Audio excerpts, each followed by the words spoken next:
According to FanDuel, here are the odds for each Canadian team in the Western Conference of the National Hockey League to make the postseason. The Oilers, Canucks, Jets, all favored to get in. The Flames, the lone team that won't make it in the eyes of odds makers. Edmonton, by the way, the overall favorite, according to FanDuel, to win the Stanley Cup. It's time for Hey, I'm Talking Here with Frankie Corrado. We spent probably $2 million on that in the summer. Frankie, what do you think? That's your new segment, buddy. It's a masterpiece, Jay. Couldn't have done it any better if I did it myself. That's Eric O'Neill, one of our star producers who put that together. Just genius work by him. And we already talked with Frankie about the Winnipeg Jets and the Cole Perfetti contract situation. That's the main subject that's concerning Jets fans right now. We're going to move on to Edmonton. As I said, FanDuel has them as the favorites to win the Cup, Frankie. The one concern that I think their fans have might be depth on defense after trading away Cody, Ceci and losing Philip Broberg in an offer sheet to the St. Louis Blues. They do pick up Ty Emberson, promising young defenseman that Chris Knobloch has coached before from San Jose. Travis Dermott on a PTO. How are you feeling overall, Frankie, about this team's depth on defense right now?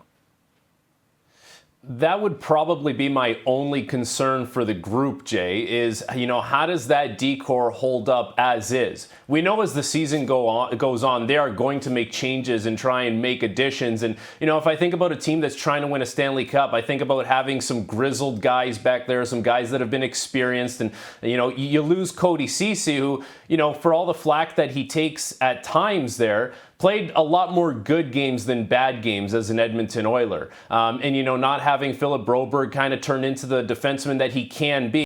After two significant losses, how do they fill that void? I have no doubt there's going to be plenty of offense with that group, but, seeing how they tread water with that decor that's a little more depleted will be interesting to see how things play out for the Oilers as they get closer to the trade deadline and they can make some additions. In Calgary, Craig Conroy might not be calling it a rebuild, but let's face it, Frankie, it's a rebuild. You trade away Jake Markstrom, you trade away Andrew Mangiapane. Though there are still veterans there, right? Kadri, Coleman had a great year last year. Backlund, Dustin Wolf looks promising in net. Do you think it's possible, Frankie, that this team might be a little better than we're expecting? That's probably the question that I would want to know, Jay. Like, are they going to be better than we thought? Or are they going to be worse than we thought? What direction does it actually go for the Calgary Flames? Because you're right, Kadri's there, Huberdeau's there. There's still two really good defensemen in Weegar and Anderson on the back end. And, you're going to have some younger players that you want to take another step. Sharon Govich showed well. Connor Zary showed well. And Anthony Mantha was a free agent signing there. So, I think a lot is going to be learned about the Calgary Flames as the games go on. I guess the question there is, are they better or are they worse than we actually think? And we'll find out as the season gets going. One of your former teams, the Vancouver Canucks, had their best season since 2011 last year. The big concern always in Vancouver, I think, Frankie, is the health of netminder Thatcher Demko, one of the true stars at that position in the NHL right now. He spent the summer recovering from injury. Would you say that's the biggest concern facing this team as we head into this season?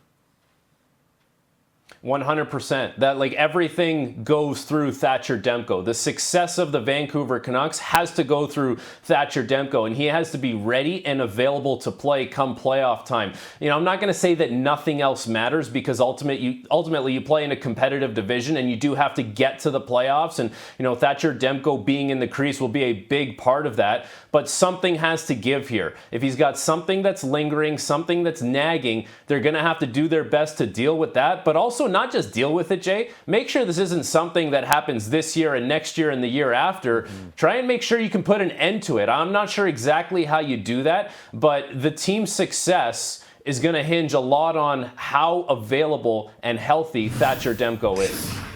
Here's the good news, folks. That was just the first of two editions of Hey, I'm Talking Here with Frankie Corrado. Later in the show, Frankie will head east and break down what he thinks the biggest concerns are for the Leafs, the Habs, and the Sens.